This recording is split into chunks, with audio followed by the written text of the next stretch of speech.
Good evening and welcome to The Business Coach, a show in which you out to help entrepreneurs better their businesses. The show tonight is coming to you live from the City Lodge Hotel, based here at Two Rivers, the place to be if you're an entrepreneur or in corporate and you're looking for a place to have your conferences. City Lodge Hotel is the place to be. Tonight on the show, we're going to be exploring a very interesting show, a show around couples. How exactly can you as a couple run a business? And to bring this particular subject, or rather this particular topic into context, I'll be having a conversation with the guitarists, Mary and Paul, who are a couple who have been in business for the last 10 years. They've seen its highs and lows. They're going to be sharing with us some of the lessons they've learned in business as a couple. So welcome to the show. Quite excited about this particular show today because I'm going to be having a conversation with a couple with me, the guitarists. Karibuni sana. It's always fascinating seeing a couple doing business together, and you guys have managed to do it for the last decade. Namjako sana. Maybe you can just try to explain to me what exactly business are you in and how exactly did it start?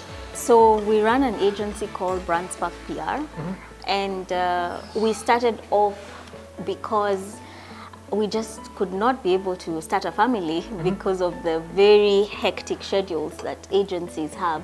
So we're both agency, and it was just pitch after pitch, you know, making sure that you're bringing business to the agency, and we could not see how we're going to start a family. There was no. You're working in the same agency? No.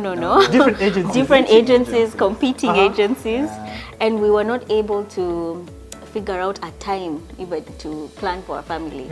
So at some point, even in our agency, it was impossible to get pregnant. You would be kind of too much pressure. Shunned. In 2010, we were thinking of starting a family, and my colleague, like I said, encouraged me to jump out with her and start a family because it had been really hectic. She had a baby before joining the agency we were in, and it had been completely impossible for her to see her child, which was not working. So I thought, let's try it out. So she jumped out first with her other friend. That kept on working. The other partner had an existing business, so she wanted to grow it. So they were working in to help her grow it and be three partners in one business, but it didn't quite work out. So at the point at which they left that partnership, they were actually considering going back to employment until a client called them and said, "Where are you? We have work for you." And we're like, maybe this can actually work out.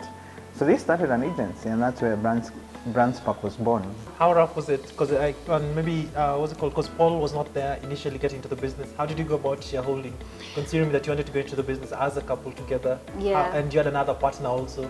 How did you handle that particular period? To be honest, we didn't think about all that. We just did not think about are we coming in as the guitarists into the business. We were just thinking about how do we get this show on the road. Remember, we were thinking about going back into employment, and he came up with the name Brand Spark. We did the job.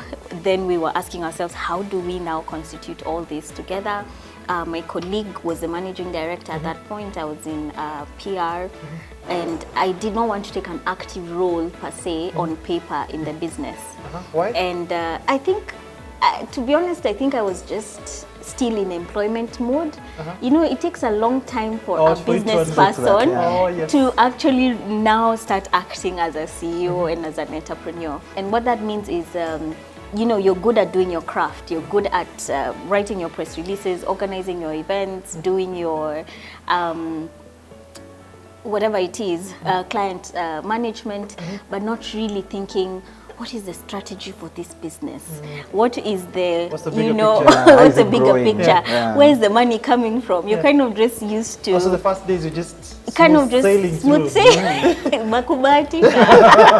And in that particular period, most in the initial days when Mary was still in the business and you're in employment, what was your role in the business at that particular phase? So I was employed basically like a 9 to 5. When I come home, I have to help her think through the proposals they're doing, what you need to do, some creative work, doing some, because I was a copywriter, so helping them with the creative work, you know, writing certain scripts.